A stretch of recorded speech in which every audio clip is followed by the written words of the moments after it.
Hello, this is Chef John from foodwishes.com with fondant potatoes. That's right, if your grandfather was a European aristocrat, this may have been one of his favorite potato side dishes. So basically what I'm trying to say is this is a very old school recipe, much more popular in England and Europe, probably because it has more than one step. Americans have never really embraced it, but I really do think it's a cool recipe, and you can never have enough potato recipes, okay? So here's what we're going to do. We're going to take some russet potatoes. You have to use the russet. That's just the texture that works best here. Try to get them as uniformly shaped as possible, because what we're going for is perfect cylinders.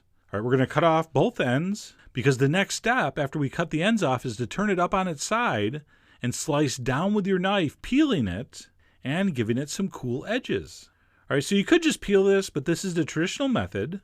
And of course, the potatoes are going to vary slightly. So as you're doing this step, you're going to try to get them approximately all the same thickness. When you get down to the bottom, just feel free to clean it up like that. And then once those are peeled, you're going to turn those on their side, and we're going to cut them in half as even as you can. All right, that's pretty good. Close enough for YouTube. We're going to throw those in a bowl of cold water and let them sit for about 5 minutes just to remove some of the starch from the outside. At which point we'll transfer those onto a paper towel to pat them dry. All right, we don't want any water on the surface when these go in the pan.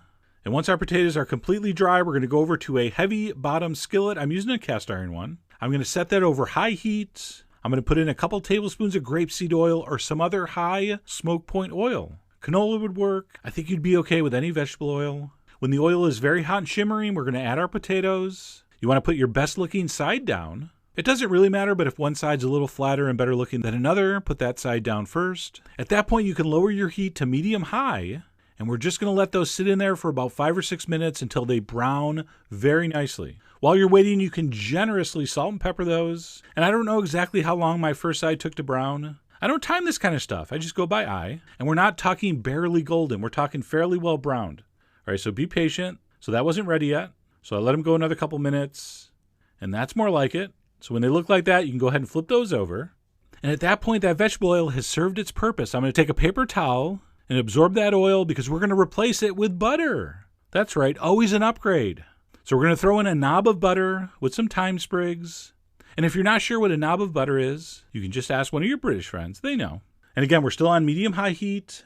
And we're going to swish that around the pan. That butter's going to get infused with that thyme. And you want to spoon and or paint with the thyme sprigs over the top.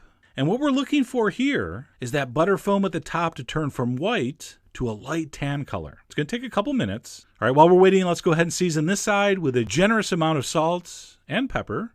And of course, it's always a good idea to make sure your potatoes are evenly spaced. And as soon as that butter foam just starts to think about turning golden, I want you to dump in a half a cup of chicken stock because these potatoes are going to roast in that stock to finish cooking in the oven.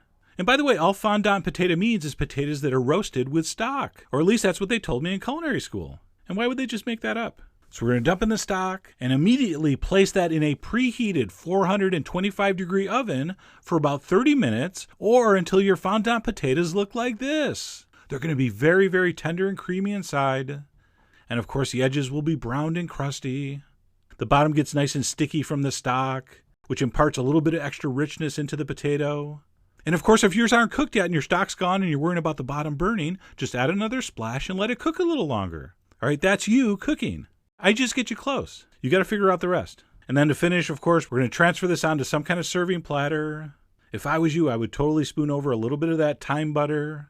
And because I have a garden, I'm going to put some blossoming thyme flowers around. I like my food pretty. And then please do as I say, not as I'm about to do right now. To really appreciate these, you have to let them cool down a little bit. This is way too hot to bite into, but I'm going to do it anyway. I got a video to shoot. And if you've never had these before, you're going to be amazed at that texture. So dense and moist and rich. Just really, really cool. Of course, you have that butter and thyme. That's always a good thing when you're talking potatoes. And of course, the real magic is that contrast between those crusty edges. Let's just listen for a little bit.